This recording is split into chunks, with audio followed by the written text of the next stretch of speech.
At the end of MK1 Chaos Reigns, Titan Havoc falls at the hands of Noob Saibot. Though it is implied it was a group effort, both the story chapter and Bihan himself frame Havoc's defeat as his doing. And with Havok being a Titan level threat, I can see why some may have been surprised by this outcome. So today, I want to discuss how Noob beat Havok by analyzing Bihan's thought process and growth as it relates to the birth of Noob Saibot and his defeat of Titan Havok, to try and better understand how this happened, along with the significance of Bihan's victory. I will also use intros throughout this process to further understand how he perceives all of this. So with that said, let's discuss how Noob Saibot beat a god. Stop, me too. I need to enter my...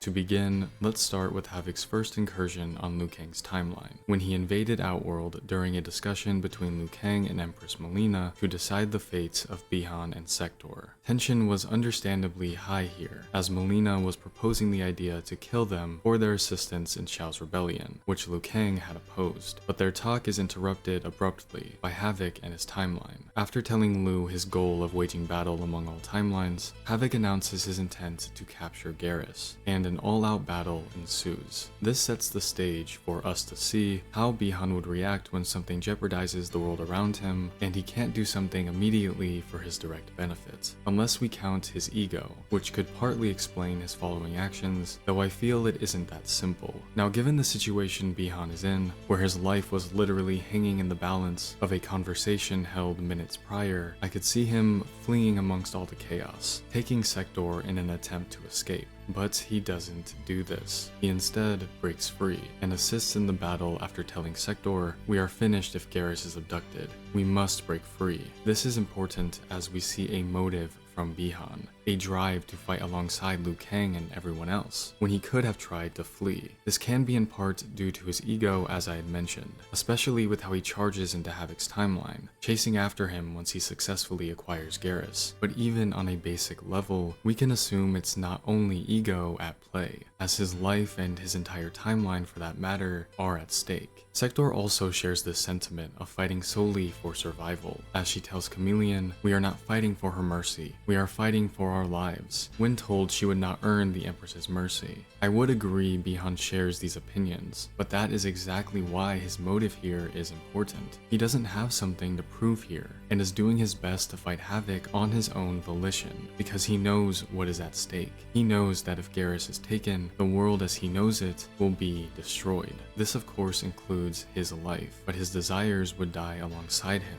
His vision for the Lin Kuei will cease to exist, and no matter the distaste he has for Liu Kang or others, he has an equal desire for the security of their timeline in order for him to continue on. Everything Bihan has done to this point, good or bad, revolves around his desires and aspirations. So with Havok being a proposed major roadblock to them, his aggressive approach with entering Havok's timeline alone makes a bit more sense. The outcome of this confrontation also adds to this. Bihan is met with not only Havok, but an overwhelming number of his minions. It was an unwinnable battle from the start, but that didn't stop him. Even with no clear victory in sight, the idea of having his aspirations halted is enough to make Bihan fight to the last inch of his life. I take the time to explain this here as it shows a concrete conviction in Bihan prior to his corruption, a will to fight for himself, for Sector, for the Lin Kuei, and a will to stop Havok.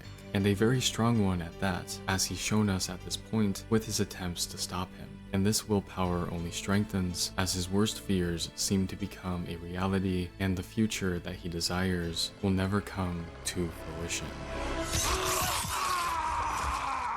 I do want to touch upon Havok and Bihan's conversation here, at least briefly, as it does set up some important things that can tie into Bihan and Havok's rivalry, for lack of a better term. We are greeted by the chaos versions of Takeda and Kenshi in a dark hall from the POV of being dragged on the floor. It's not long until we realize that the worst has happened to Bihan, and he will soon be within Havok's grasp. As he is dragged across this hall, Bihan sees countless bodies disposed along the pathway, all appearing to be other Garruses that Havok successfully used for his plan, forcing Bihan to realize just how severe this situation was and how realistic it is that this was the end for him and Garrus both, leaving him fearful for the end of his life And that is where Bihan's story ends. He died. That was it. You know, that's what happened. After that, he just died. I'm sorry, chat. I'm joking, of course. Bihan did live a happy life with his family, and it was all, you know, happily ever after. But no, in reality, this video is ending here. I just didn't want to finish this. I didn't really like the idea of this. As you guys can see, there is a lot more audio here.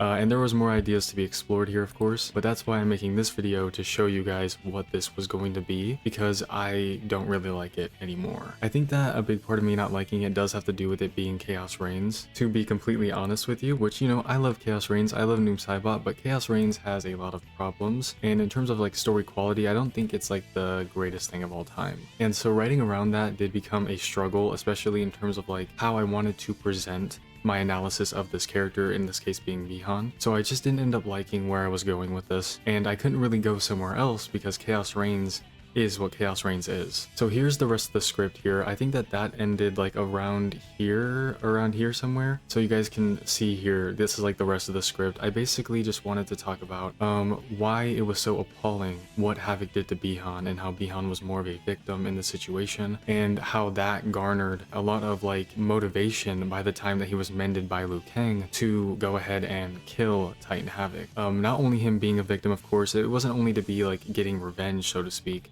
Here's like the other paragraph here. Basically, Bihan's worst fears, in general, in my opinion, was that he would lose the ability to make the Lin Kuei what he wanted them to be, or just achieve his dreams. And we know how much this means to him based off of the crazy actions he's done. Like, if Bihan couldn't find the means to get to that end goal that is like so important to him, then he's not going to be happy about that, right? And I feel like this was echoed through the main story and Chaos Reigns, which I do talk about here. You guys can see the script.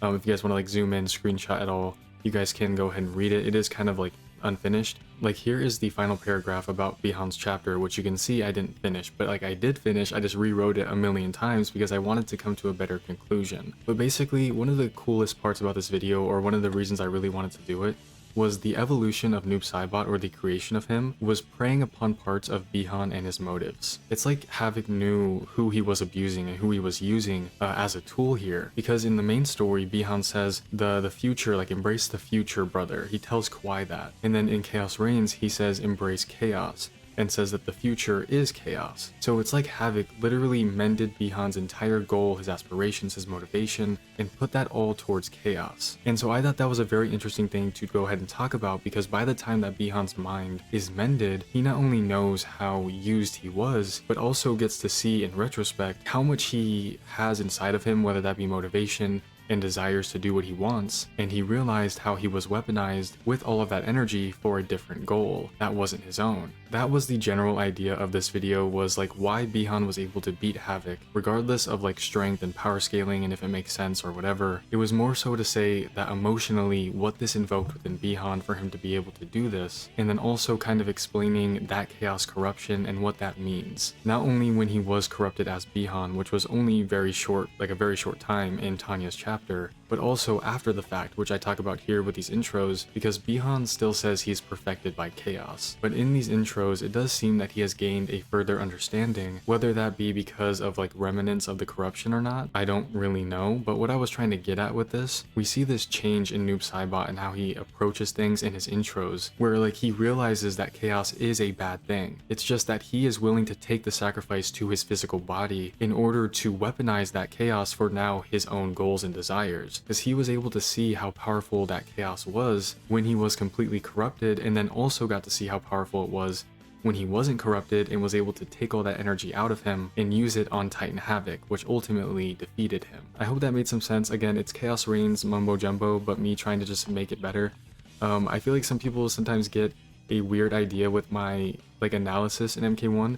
My idea isn't to like say Dominic is this goated writer and he's like such a genius or anything like that, not even close. The point of my analysis is really to be like, hey, the MK1 story, or really just NRS Mortal Kombat stories, are pretty shallow for the most part, and I want to take these ideas and flesh them out and try and understand them through my own lens to, yes, make the writing feel a bit better, but on top of that, it's really just to make us as fans, like people who are also like me, who wish that the story was this super in-depth, character-driven experience that like we would love to have again, like Mortal Kombat Deception, or the 3D era story and Midway story, etc. I'm not trying to say like this is way deeper than you think it is, like not really. I'm trying to make it seem deep, you know, like I'm trying to re-evaluate this story and put it through my own perception to make the fans that want it to feel like that also have something more to enjoy and something to think about, you know, like more food for thought. And so with that in mind, it really is just like, hey, the MK story is flawed and sucks at times. Let me just make it feel a bit better with my thoughts and analysis. I do try my best to do this based off only canon and not really implementing any headcanons.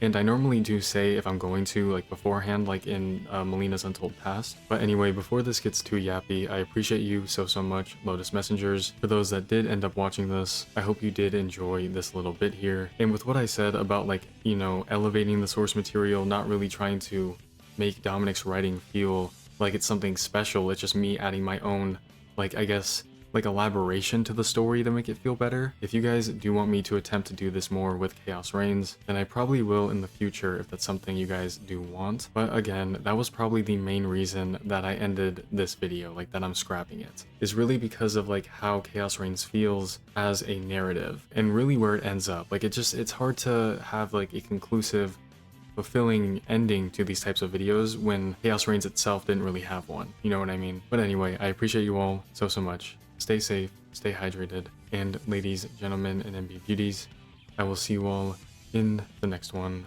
Bye-bye. I should have been stronger. Of the failings which should shame you, this is not one.